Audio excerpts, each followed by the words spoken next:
Good YouTube, it's jazzlovesmma here, and I'm going to be recording a second time my instant reaction and recap of UC Winnipeg Malott versus Burns. Let's break this card down again. And everything goes wrong immediately. Jimmy Swartz versus Johnny in this. Swartz Jimmy can't fight. Um, he made me believe that every other Canadian on the card was going to lose, and he would just switch to southpaw, get cracked, and he kept doing it, and then he got put out. I think he got dropped like twice. And yeah, Johnny Innes, comeback win, bounce back from the Austin Vashia loss. Siraj generally had nothing for Yanis at all. He didn't even shoot a proper takedown, and he lost.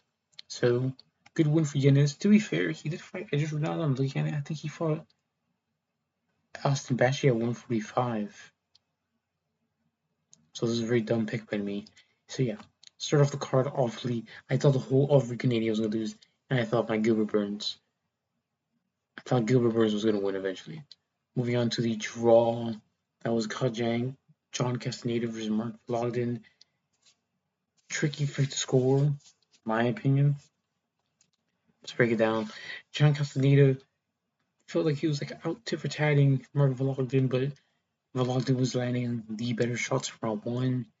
Round two, Vologden started fast. He's landing the better shots early for like the first minute or two, and then he gets a nut shot. He gets another shot again later on in the round, gets teed off on for a second. It stops. Herzog takes the point. Castaneda pieces of Vologden, and it's kind of showing levels on the feet. Vologden really isn't that good, and Castaneda was showing that, picking him apart for the low kicks. Then his left straight was nasty all night. Round three, John Castaneda is pretty much mauling Vologden. It looked like Vologden was about to break, but as we saw in his Dana White Contender Series fight, he doesn't really break. He's really not like finishable. John Castaneda was. It did feel like if you just landed a couple more body shots or something like a big knee, the referee could have stopped. I don't think Vaughn was going to quit on himself, but it is what it is.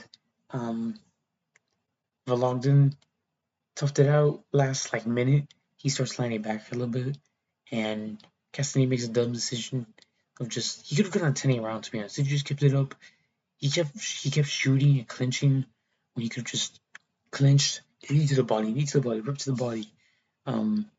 But that's just because he's not that good. And yeah, it is a draw. And I don't get a prediction out of it. J.J. Aldridge versus Jimmy Lynn. This was a robbery. Jimmy Lynn clearly won rounds 1, 2, and 3. Maybe she lost round 2, but round 1 she was PCM J.J. Aldridge. J.J. Aldridge looked like my mom out there. Round 2, Aldridge is landing a little bit more with the hands. She's finding her range a little bit, but Horace is just landing a little bit better with the kicks and her punch. It just felt like she was landing harder shots when she would land as well. Round 3 was kind of just the same as that. It was a little bit more competitive. They both were landing, but it just felt like Jamie Lynn was landing the way more damaging shots. I'm genuinely surprised that it's the Canadian that gets robbed in Canada, but whatever. I got this prediction wrong, I guess. Melissa Croden versus Daria Zelensiakova. Got this pick right. Melissa Croden couldn't cut off the cage at all in round 1. She was getting comboed up off the back foot by Daria. Daria would step in, land a big combo, skirt around, and Croden looked clueless. Round 2, she was finding her timing, and she was making Zelensiakova run around the octagon. Really bad body language. I think she took her down at the end of the round as well. And yeah, clearly won that round. Round 3 just beats up Zelensiakova. That's kind of like round 3 is like always Croden's round. She breaks girls, and yeah, Daria felt like she was about to be broken, but she felt like she was about to make it a purpose not to get broken. She stayed in it. She got taken down near the end of the round, and she was grabbing defense a whole lot though. And then she got grounded by it. It felt like the fight was about to get stopped, but it didn't. Melissa Croden wins the decision. Really good performance from her. Zelensiakova is a decent girl outside the rankings, I guess. So I still have hope in Croden. And she is a dog. And she was able to outdog Zillian take over, and that's why I picked her. She proved me right. Excuse me. Tanner Boser versus Gokhan Recon. Tanner Boser, slimed out Felipe Lins, who's fighting the lineal heavyweight champion of the world. Do that what you want. He was getting dropped in round 1, out damaged. Sabercam just hit harder. Round 2, he got dropped early, but it felt like Tanner Boser was coming back. He felt like he was hurt, and Sabercam, he was doing better with the hands, but then he gets put out cold in the last, what is that? 17 seconds, he gets put out, can't survive, loses by KO, and another prediction wrong, and another Canadian loss. I genuinely thought it was over for Canada when these first 2 fights happened. Croden saved them, and then it just went right back down. Julian LeBlanc versus Robert Valentin. Valentin looked like Oliveira out there. LeBlanc looks and fought like some random dude off the street in Canada.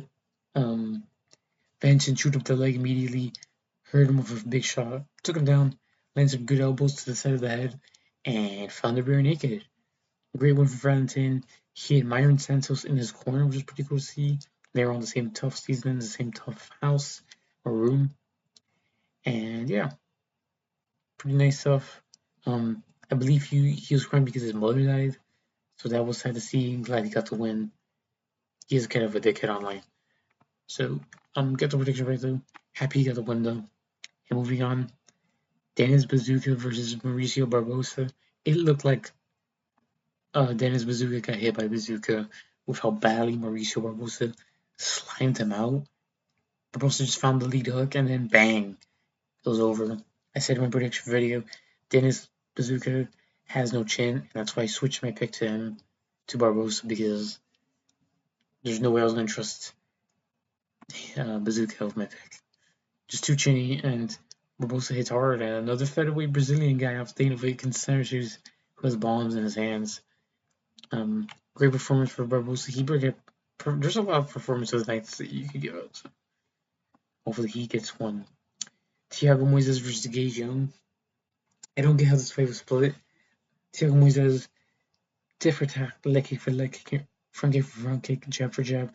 Early, he gets the takedown, takes the back. They're fighting hands. He gets like in a weird, somewhat twisted position. Young's body is just twisted and his hips are straight up. But Young was fine. He gets out of it, ends up on top, almost put it in a triangle. But he lands some ground and pound. End of the round. Round 2, he's like he's piecing up. Moises looks like he's stuck in the mud. He slowed down from round 1. He guessed out his leg kicks aren't working. He's not getting his leg kicks as often. And Moises engaging, just putting hands on him. And Moises couldn't get a single takedown.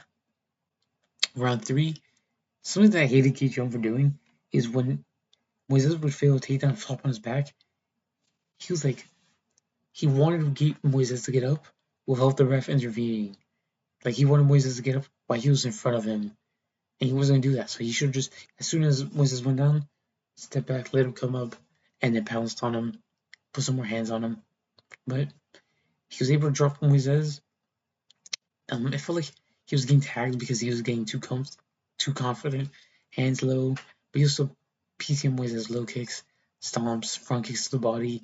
His boxing was just crisper, and his cardio just held up. And he drops Moises, busts up his face that round, wins it. For me personally, I thought it was a clear 29-28.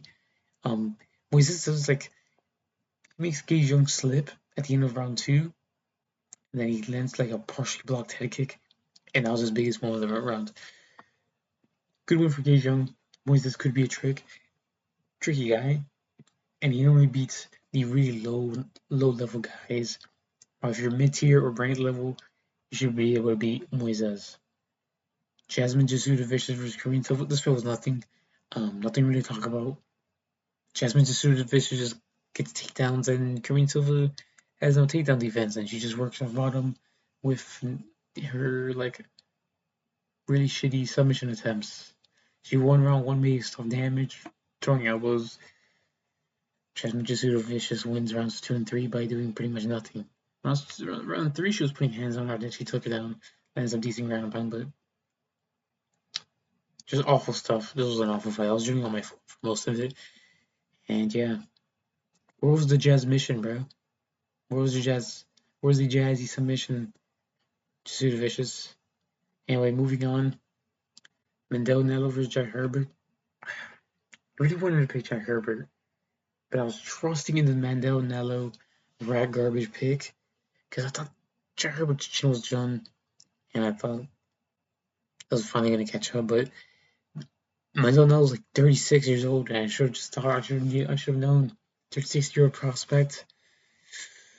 Herbert just showed that he was more experienced. Mendel Nello was fucking him up. Rocked him immediately. 2 seconds after he rocked him, Jack Herbert fucking buckled to his knees. Then he got rocked by a front kick. He was scarpering on the back foot on the fence. And then he clinches up and just hurts Mendonello. Sits him down and drops him for a second. They clinch up again. Mendonello's clearly rocked. He's clearly hurt. He has no idea what he's doing apparently. And he gets dropped. I think he survives and gets up. And then gets dropped again. Finish. Put away. Good win for Jack Herbert. Just how good as Ilya Taporia. Yeah. Good one for Jack Herbert. Great KO. But man, I really wanted to switch my pick to him and I didn't. And I should have just trusted him. I shouldn't have been high on Mendonello. But I guess we found out which type of Indian is better. Moving on to the co-main, Kyler versus Charles Jourdain. Phillips looked like a high-level wrestler in round 1, but Jourdain has really nice scrambles. And he did some damage off bottom, landed some elbows, but he was just kind of getting control for the whole round. Round 2, he starts piecing up Kyler Phillips. Kyler is clearly gassing because he always does after round 1, and especially for a high-paced round like that. He's just getting pieced up on the feet. Jourdain will just get up.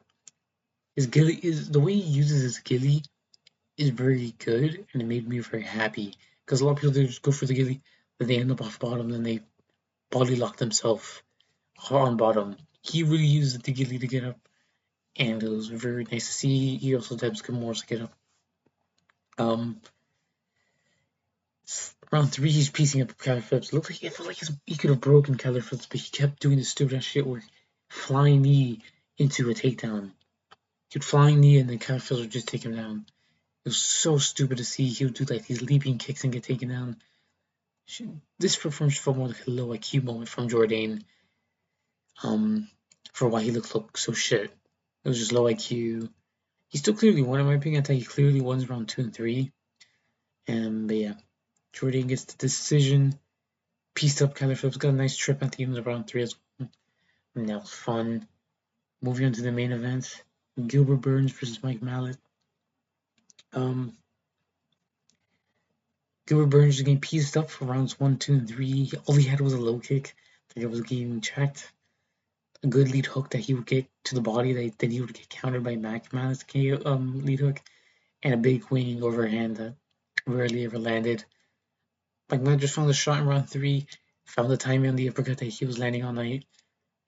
Makes Gilbert crumble, man. Gilbert just doesn't have stuff anymore. It was good to see him retire. No more suffering to see this dude take more losses. He reached the Brazilian fan. And yeah.